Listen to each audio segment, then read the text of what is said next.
Hello guys, welcome back to my another blog. તો અત્યારે સવારના વાગી ગયા છે 6:37 અને હું થઈ ગયો છું રેડી. ક્લાસીસ જવાનું છે એટલા માટે.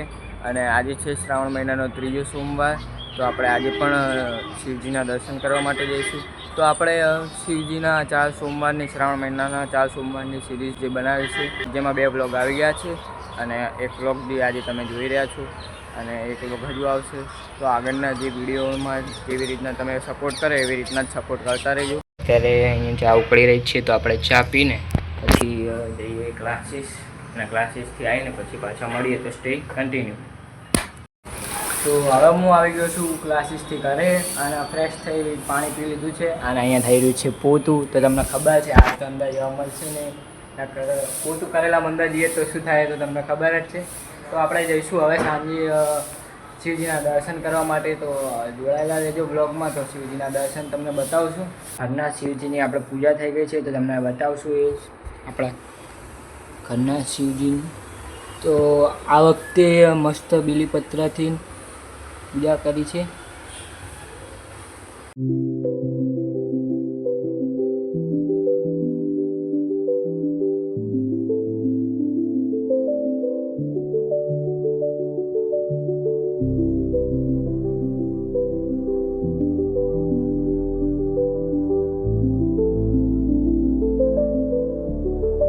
હવે હું જઈ રહ્યો છું ડેરીએ.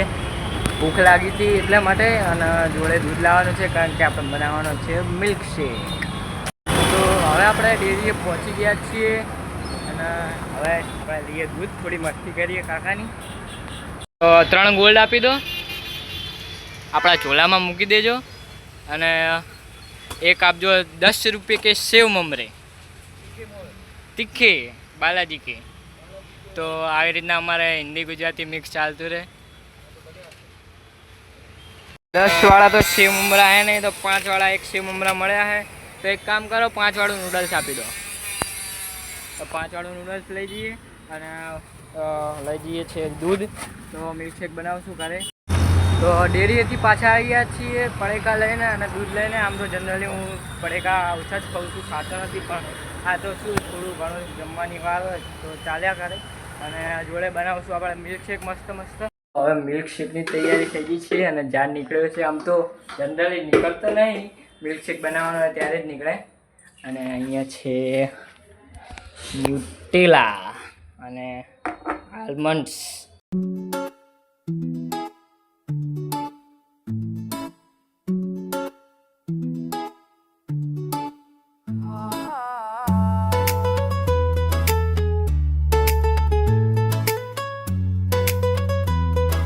તો મિલ્કશેક રેડી થઈ ગયો છે.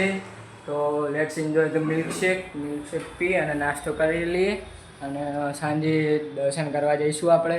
તો હવે અમે જવાના છીએ નીલકંઠ મહાદેવ મંદિર.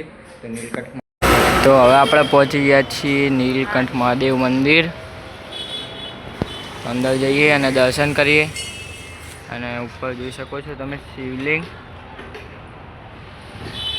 આવે એનું જે મંદિર છે એ ડિઝાઇન કરેલું છે.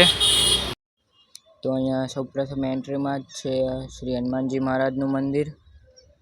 અને આ છે શ્રી અંબે માતાજીનું મંદિર, જે તમે જોઈ શકો છો.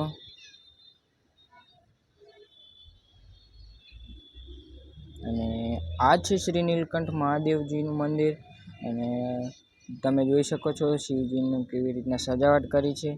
અને આમ પણ આ મંદિરમાં વધારેમાં વધારે ભીડ રહેતી હોય છે, એ પણ તમે જોઈ શકો છો. અને અહીંયા છે નાના નાના બાળકો તૈયાર થઈ ગયા છે અને હિંડોળાની તૈયારીઓ ચાલી રહી છે.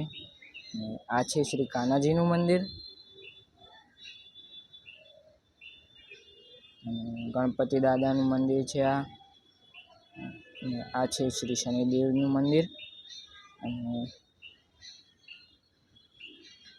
આ આવે છે શ્રી નવગ્રહનું મંદિર.